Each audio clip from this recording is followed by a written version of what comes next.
Training camp is still a little over 2 months away, but that doesn't mean that the jobs are not already up for competition as OTAs are just around the corner. Let's talk defensive players that could be on the hot seat. Up next, Locked On Seahawks.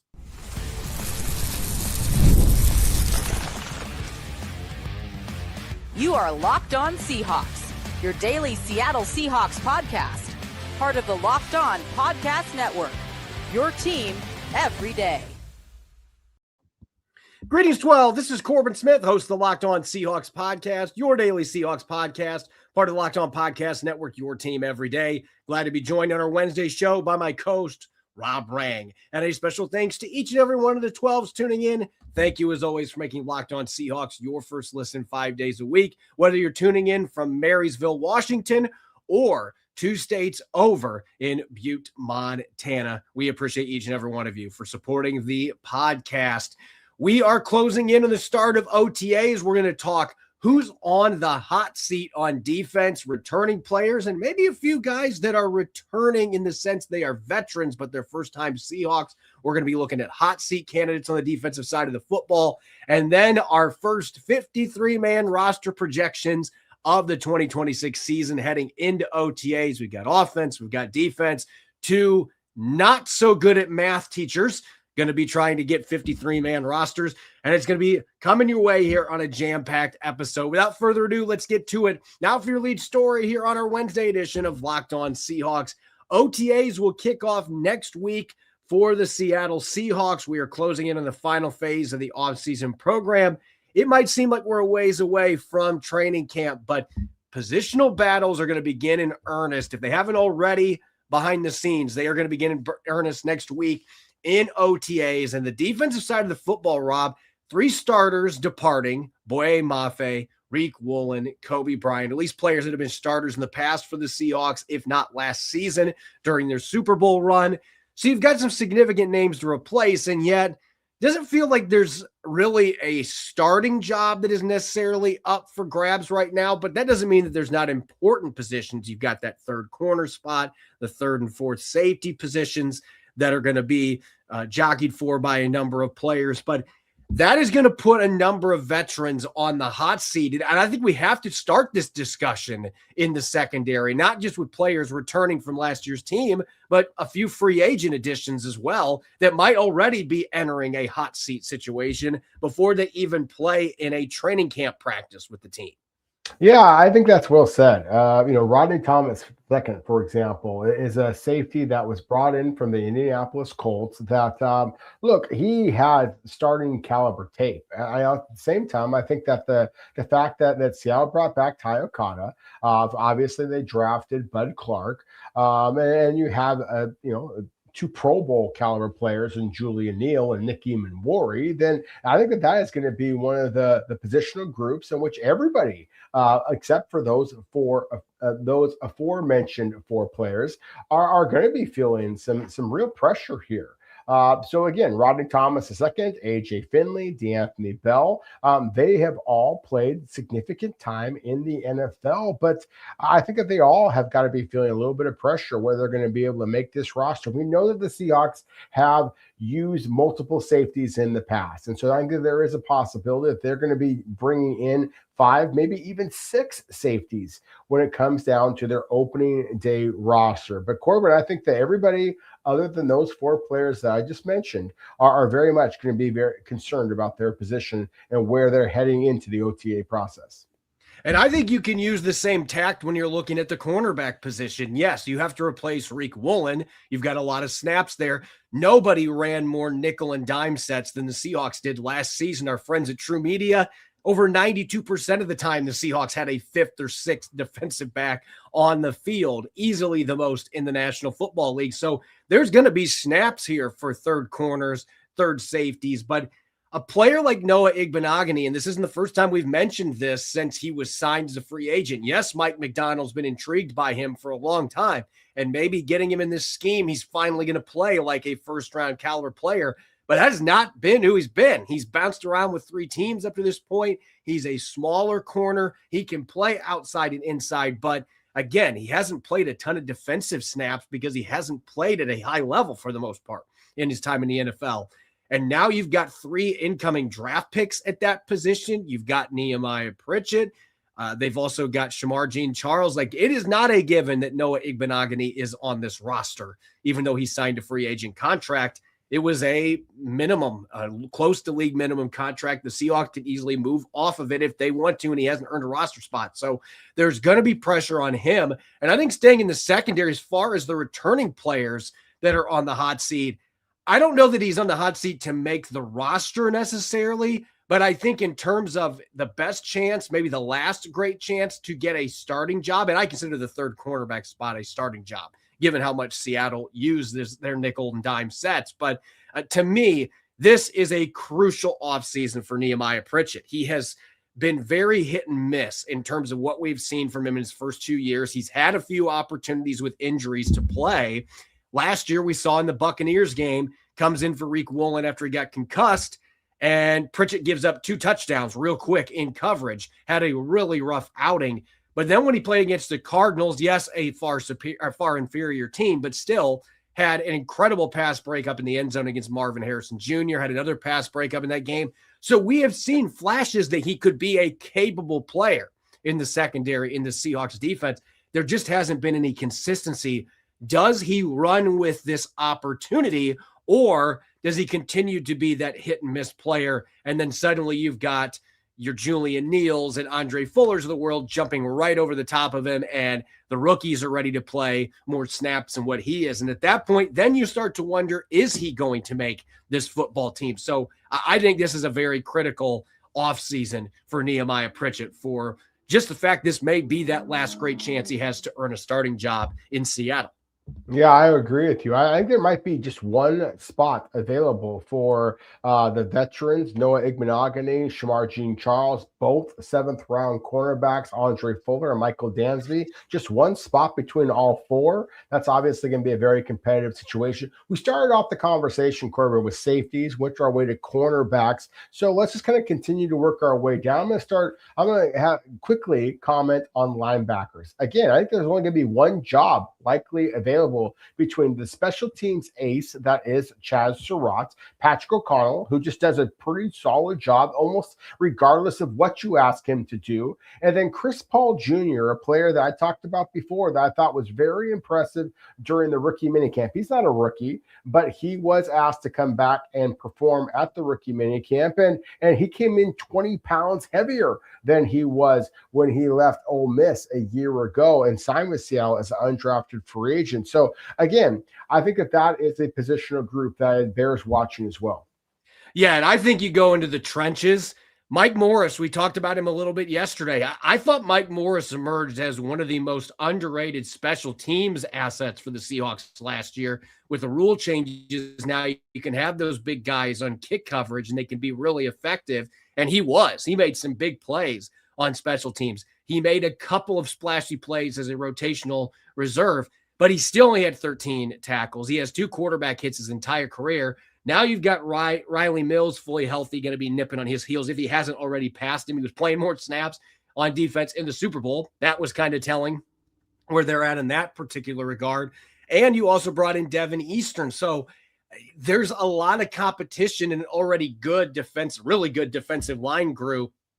And it feels like for a player that is now in the last year of his rookie deal, that can have a major sway on what teams decide to do because, hey, we only have one more year of club control on this guy. We've had him for 3 years, albeit one of them he missed almost the entire season with an injury, but we have had time to develop him. If he is not one of our 5 or 6 best, then let's move on and let's work with the guys that have more club control that we already have higher on our depth chart. So I think Mike Morris, it would not be a disrespect thing. It would just be, hey, 53 best players. I don't know that he fits in that, at least in that position group right now. He's got a lot of work to do in my eyes still to guarantee that he's back this year. Yeah, I agree with you. Yesterday we started off the show basically saying that the Christian Haynes, the guard, might be the player that was most on the hot seat among all offensive players. I think that you can make that same argument for Mike Morris is most on the hot seat of all the defensive players, at least among players that Seahawks fans are accustomed to seeing, line up They're again, all the rookies that were selected in the 6th or 7th round, of course, they're going to be on the hot seat. And some of these free agents that were brought in on essentially minimal contracts, of course, they're going to be in the hot seat. But for a player like Mike Morris, who is as large as he is and has had the success on defense and special teams that he has had, albeit in limited opportunities, I think that he very much is on the roster bubble here. I think that there's one, maybe 2 jobs at most available between the big nose guard, Brandon Peely, Devin Eastern, the rookie selection this past year, Mike Morris, and maybe even Jared Ivey, if you want to throw him into that mix. So again, I just think and I think that Jared Ivey's probably at the top of that list as far as who Seattle is going to bring back. But again, I just think that there's very limited opportunities here for some of these players. And Mike Morris, because of his contract situation and the lack of big plays created on defense, that he is somebody that Seahawks fans might be surprised is very much on the roster bubble, at least in our eyes at this point. When we come back, it's time for our first 53-man roster projections of the season. We always do one leading into OTAs, which are coming up next week. We're going to start on the offensive side of the football. Who do Rob and I have making the cut? And there may be a few surprise decisions that'll be coming from both of us here as we dive in. That'll be coming up next here on our Wednesday edition, Locked On Seahawks. Workplace chaos, deadlines stacking up, inboxes overflowing, and the one position you have to fill still sitting open. When the pressure's on and you need the right hire, this is a job for Sponsored Jobs. Indeed Sponsored Jobs helps you reach the people who actually fit what you're looking for: skills, experience, location, so you're not just hoping the right candidate stumbles across your post. In the minute I've been talking to you, companies like yours made 27 hires on Indeed, according to Indeed data worldwide. So if you're hiring, spend less time searching and more time interviewing candidates who check all of your boxes with Indeed Sponsored Jobs. When you need the right person to cut through the chaos, this is a job for Indeed Sponsored Jobs. Listener to the show will get a $75 sponsored job credit to help get your job the premium status it deserves at Indeed.com/podcast. Just go to Indeed.com/podcast right now and support our show by saying you heard about Indeed on the podcast. Need to hire? This is a job for Indeed Sponsored Jobs. Welcome back to the Wednesday edition of Locked On Seahawks. This is your host, Corbin Smith. He's Rob Rang. A special thanks to each and every one of the 12s who are tuning in. And thank you, as always, for making Locked On Seahawks your first listen 5 days a week. We greatly appreciate your support of the show. Take your fandom up another notch with the Locked On Seahawks Everydayer Club. You live your team every day. Why not get ad-free Locked On Seahawks and exclusive members-only Discord access to chat with hosts such as myself and much more? It's just $5 a month or $50 a year. And now a permanent edition, permanent in what we're going to be doing. You get the first 7 days as a trial, no code required. Just check it out at lockedonseahawks.supercast.com. All right, Rob, let's get into our first 53-man roster projections of the 2026 season. We always do one of our 3 here on the show. We do one in pre-OTAs, we do one in pre-training camp, and we do one, of course, leading up to the final cuts. So this is the first one that we do in a new season. And I'll tell you what, when you have as many players coming back from a Super Bowl team as what the Seahawks have on both sides of the ball on special teams, only losing 5 free agents, and then you add an 8-player draft class. You brought in a few new guys, some intriguing undrafted players. Like, this was as hard of a pre-OTAs 53-man without even thinking about the possibility of claiming players off other rosters. We don't do that till we actually get to training camp, but especially in offense where you had all of your players, all 11 that had 700-plus snaps last year, are going to be back. And you know you're going to eventually have Zach Charbonnet back. You get a spot with him on the PUP list to open the season, but he's eventually coming back. This was as difficult to make decisions on in terms of who's going to be making this roster as it has been ever since I started becoming a Seahawks reporter full-time in 2017. Yeah, as you said, I mean, Seattle basically had five guys that that they lost that they are looking to replace. And I think that if you go back to 2 years ago when the Philadelphia Eagles were the Super Bowl champions, I think that they lost 17. So again, just the turnover for Seattle. I think you got to give a lot of credit to John Schneider and Mike Macdonald, obviously as well. But that there's just so many players returning, and when you have the draft class that Seattle has, all those undrafted free agents, all they brought in some veteran free agents as well. There's going to be an awful lot of talented players that are not going to make Seattle's initial 53. They're not going to make Seattle's practice squad, and are therefore going to be probably getting picked apart by some of the other NFL teams out there. So I do think that this is going to be a difficult exercise. And you kind of teased in the opening of the show, Corbin, about our struggles with math. I think that, my struggle with math is that starting here with the offense, I actually went with 26 players on offense and 24 players on defense. And I typically like to have 25 and 25. And of course, the three special teams players. We'll talk about Michael Dixon, the punter, Chris Stahl, the long snapper, and Jason Myers, of course. Those three are basically locked in. But I wanted to have 25 and 25. And instead, I went actually with 26 on offense. And so those of you who are watching on YouTube, and thank you as always, you can see it for yourself, but I'll just kind of run through the list here, and I'll try to argue about why I made some of the moves that I made. I went with the three quarterbacks, Sam Darnold, Drew Lock, Jalen Monroe. No surprises there. The four running backs that I have are Jadarian Price, Emmanuel Wilson, George Helani, and then Brittany Russell rather than Robbie Oots. That might make turn some heads with that one, and we'll kind of talk about that as we go. I have the six wide receivers, Jackson Smith and Jigba, of course, Rashid Shaheed, Cooper Kupp, Jake Bobo, Torrey Horton, Emmanuel Henderson Jr., the rookie, making the roster for Seattle just based on upside. Tight ends, I only have three of them, and maybe you can include Brady Russell in that way. I certainly do, but I also have him at the fullback. But I have A.J. Barner, Elijah Arroyo, Eric Sauber. Where things get interesting is the offensive line, where I have Seattle keeping a lot of offensive line. I think just because I think it's very difficult to find quality offensive linemen in the NFL. And I don't think that Seattle wants to give away arguably their greatest asset.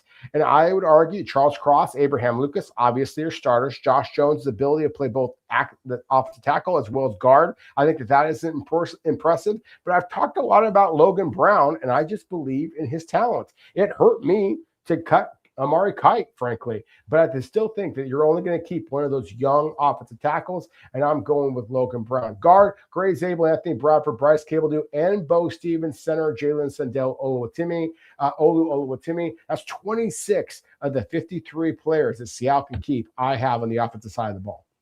Yeah, we'll get to our questions for each other on this because I do have a couple of big questions on how you went through it. But real quick, as far as the differences on my 53 offensively, I've got 25 players.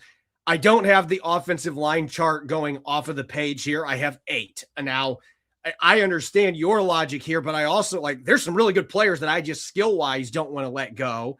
And there does come a point when you have this kind of depth that you are going to have to cut some really good players. So in this case, I am taking my chances that Bryce Cabledew and somebody like Amari Kite or Mason Richmond or one of those young tackles is going to be available to bring back in the practice squad. I've got Bo Stevens making this football team. I think he wins that swing guard job behind Zabel and Bradford as a rookie. You've got Josh Jones. You've got Oluwatimi. I like the nucleus they have on that offensive line. All three of the quarterbacks are back. Running back, you and I, obviously, we talked about this earlier. Charbonnet is going to be on the PUP list, so he's not listed here, but I've got Robbie Oots as my fullback, and I kept Brady Russell as a fourth tight end. That is my one difference in terms of having more players in the skill positions. We have the same 6 receivers as well with Emmanuel Henderson Jr. I just think there's more upside from him offensively, and I think that he is a fantastic special teams player that's going to make an impact as a gunner right away. I just think that there's more juice than what you're going to get from Ricky White. I think he wins that job fairly handily, to be honest with you. I think he is going to be – not that he is a guaranteed roster spot, but I think he is going to be a high probability guy to make this football team. I just think that he fits what they're looking for, his speed, and the fact that he's got big playability. He could develop still into a guy that could play some offensive snaps down the line for the Seattle Seahawks. I just don't know that Ricky White's got enough athletic juice to be able to do that. So I've got Henderson getting that spot. And like I said, Brady Russell being the 4th tight end. I'll keep 2 guys that can play fullback. Russell can play every special team. He can play tight end. I just see value in that. And I just gave him a 2-year contract that's got a little more guaranteed money. So I don't see Brady Russell getting cut. And I don't see Robbie Oots getting cut. So that's a big question for me. Your thought process there, choosing to go with the extra lineman and then just keeping Brady Russell when Robbie Oots is a player that they drafted a year ago with a very specific role in mind that I expect Brian Fleury is going to want to use the same way, if not more, than what Clint Kubiak did with 2 backs in the backfield.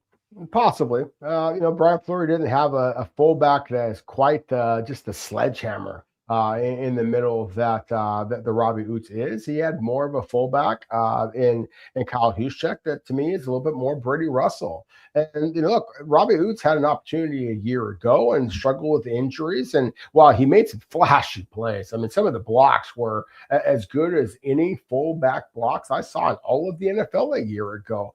At the same time, it was a little bit hit and miss with him. And so I just have him basically as player number 54, as a guy that just kind of, missed at the very end actually making the roster. I think that he is somebody you might be able to sneak through waivers. And if you cannot and you lose a fullback, I think that is a position that can be replaceable.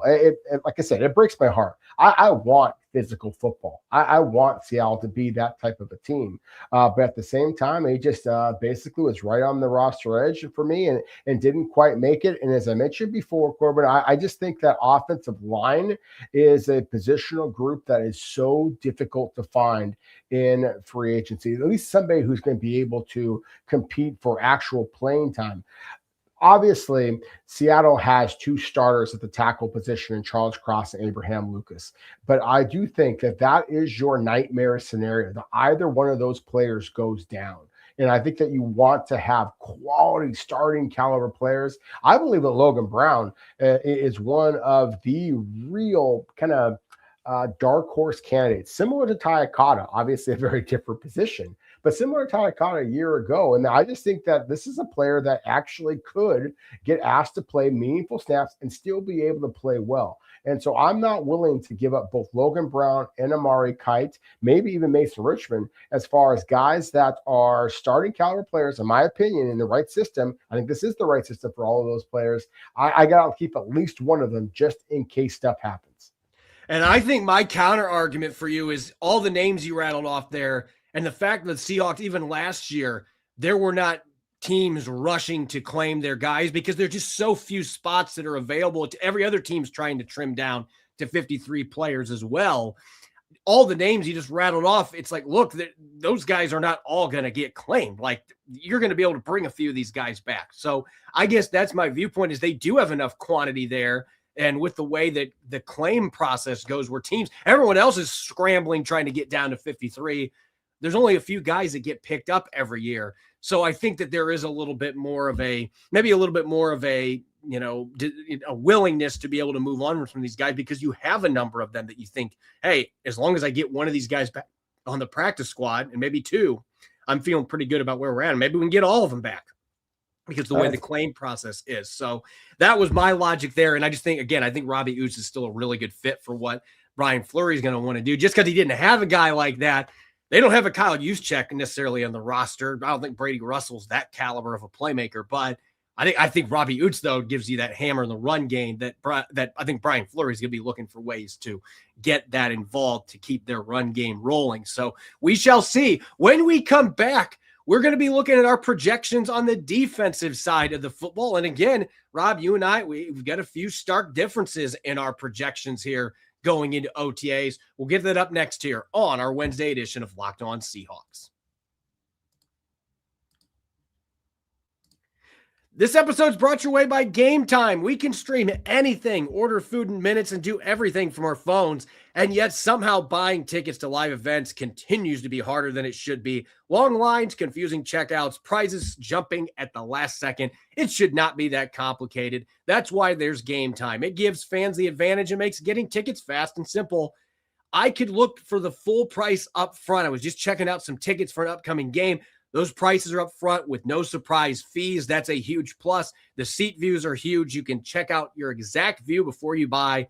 And with zone deals, they offer you a section and you can save even more. 2 taps, you got great seats locked in. It's quick, easy, and it actually makes you want to go to more events. Download a Gametime app, create an account, and use the code LOCKEDON for $20 off your first purchase. Terms apply. Again, create an account and redeem the code LOCKEDON for $20 off. Download the Gametime app today. Welcome back to the Wednesday edition of Locked On Seahawks. I'm your host, Corbin Smith. He's my co-host in crime, Rob Rang. A special thanks to each and every one of the 12s tuning in. And thank you, as always, for making Locked On Seahawks your first listen 5 days a week. We greatly appreciate your support of the podcast. Dishing out our first of 53-man roster projections that we do each and every season. We do one leading up to OTAs. They kick off next week. And as I was mentioning with the offense, it was just as difficult, if not harder, trying to tab who's going to be making this roster on the defensive side of the football with the competitions that are going to be on tap at corner, at safety, the defensive line, even the bottom of the linebacker group. And so, Rob, let's get to our defensive projections. And I know that you and we've got a few stark differences in terms of how we see this playing out in training camp. Well, we do. I think among the defensive backfield first, I have an extra corner. You have an extra. I have the 5 corners and Devin Witherspoon, Josh Jobe, Nehemiah Pritchett, Julian Nealon, and I went with the young corner, Andre Fuller. I just think that one of Seattle's 7th round picks at the cornerback spot is likely to make this roster, but I only have Seattle going with the 4 safeties, and I struggle with that. Again, that's going to be the 5 corners and then the 4 safeties, Julian Love, Nicky Manwari, Ty Akata, and, of course, the rookie Bud Clark. I struggled, again, with that. I really think that there is a possibility that a Rodney Thomas II or an A.J. Finley, there are some candidates here I think that can make this roster at the safety position. I just think that Nicky Manwari's versatility he's almost more of a linebacker than he is a safety. And I think that Bud Clark is really going to position himself to play a lot of time. And I think that the corners, the fact that Seattle went with 3 corners in this draft, to me, Corbin, suggests that they want to go with a younger player. I just don't know that they actually will. But I have them going with 9 defensive backs. And you mentioned linebacker. And so I want to kind of talk about that for a second. Obviously, Ernest Jones, Drake Thomas, and then Tyrese Knight as well. And then where I kind of swung for the fences a little bit is with Chris Paul Jr. And similar to what I said before with Logan Brown. And this is just kind of going off of my own evaluation. I was there at the rookie minicamp, saw some players I thought really looked physically impressive. I mentioned Logan Brown, the offensive tackle. I'm going to mention Chris Paul Jr., the linebacker from Ole Miss, who previously was at Arkansas. He was 222 pounds when Seattle brought him in. He's now listed at 235 pounds. And I spoke to some of the scouts at the rookie minicamp, and they said almost to a man that the most physically impressive development that they had seen among all of their players was Chris Paul Jr. Just that 15 pounds of an additional muscle, what was very impressive. And so I think that he might win this job over a guy like a Patrick O'Connell, over a guy like a Chaz Surratt. And so he is the player that I have that might surprise some people. And I'm kind of, like I said, swinging for the fences here. It remains to be seen. He's going to have to earn this job. I think that Seattle has some quality linebacker depth already, but I do think that he's got a chance to surprise some people during the OTA process. Yeah, those are some good points that you have there. I considered Chris Paul Jr. I just think Chaz Surratt is such a key special teams component, and they did lose a few guys that can play some special teams. So I think that they're going to keep him around at least for the beginning. And I feel like linebacker is a position that's fairly easy to be able to get guys to the practice squad too, typically. Teams are not rushing. It's kind of running backs much the same way, unless there's a litany of running back injuries. You're usually able, running backs, receivers, you can usually get those guys to your practice squad. Linebackers, another position, it feels like, there's been concerns in the past. Oh, can we get Patrick O'Connell there? And he gets through waivers, no problem. So that has always been a position that they've had success with that. I feel like Chris Paul is still a player probably can be developed a little bit more. Chaz Surratt is a proven special teams guy that made some big plays for them last year. In my secondary, the difference for me, now, if you are watching on YouTube, you're going to count and be like, wait a second, Corbin, you're one player short. It's because I was a social studies teacher for a reason. Before I got into reporting, I'm not good at math. So I actually have 10 defensive backs. I have 5 safeties. I am keeping Rodney Thomas, who I just think his ability to play both safety spots and be a good special teams player and his starting experience in the past, I think that is going to be something that the Seahawks want to hang on to. And in the quarterback position, because he can play inside and out, I think Noah Igbenogany is going to be on this roster at the start of the season. And I think Andre Fuller, corner's another position. Seattle's had a lot of success of cutting late round corners and be able to get them back because there's a lot of corners in the league. So I think Andre Fuller and Michael Dansby are both guys that they can continue to develop on their ready squad, as Mike Macdonald likes to call it. And when they're needed, they can call upon him. If Igbenogany does not do the job early in the season, then he could be a guy that gets cut. It could be a Dodson type situation from a few years ago where he's getting axed middle of the season and they just call a couple of these rookies up and let them go to work. But I think that there's enough confidence in this coaching staff that they can get maximum play out of Igbenogany, and he can play inside and out. They need another guy that can play some slot if necessary in that corner group.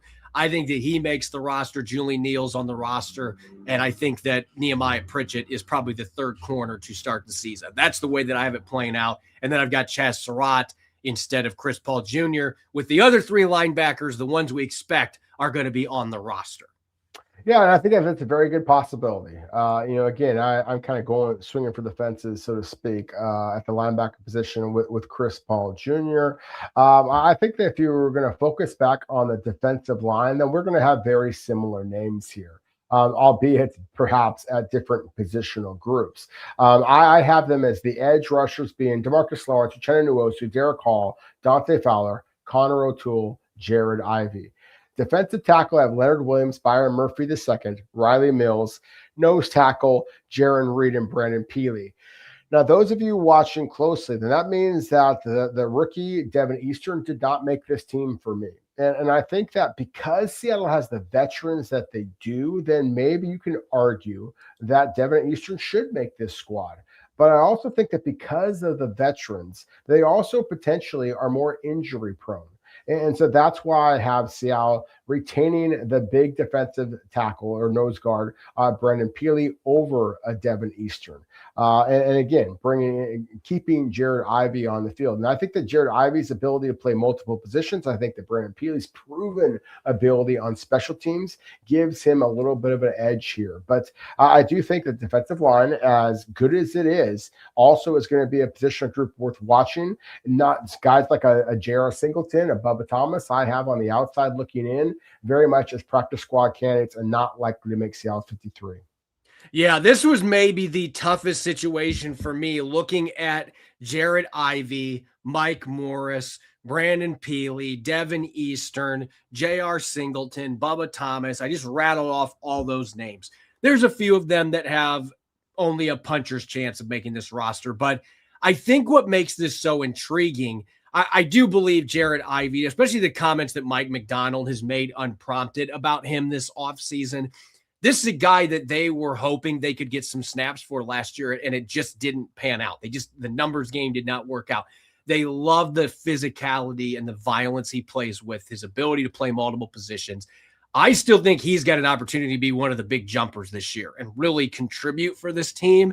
And again, you've got a lot more club control with him than Mike Morris. And I feel like there's probably more splash to Jared Ivey. There was more splash from him in college, way more than there was for Mike Morris. He had way more sack production, way more tackle for loss production.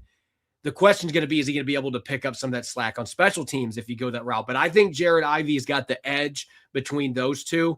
And Brandon Peely, just the rock that he is in the middle, he's really developed into a rock-solid early down guy.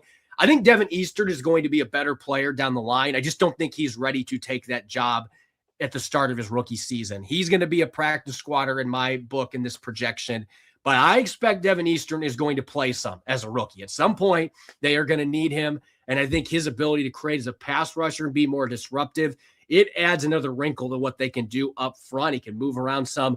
I think there's a bright future there. I just don't think that bright future gets started right at the beginning of his rookie season. So for that reason, on a new 1-year, $2 million deal, Brandon Peely is still the guy there.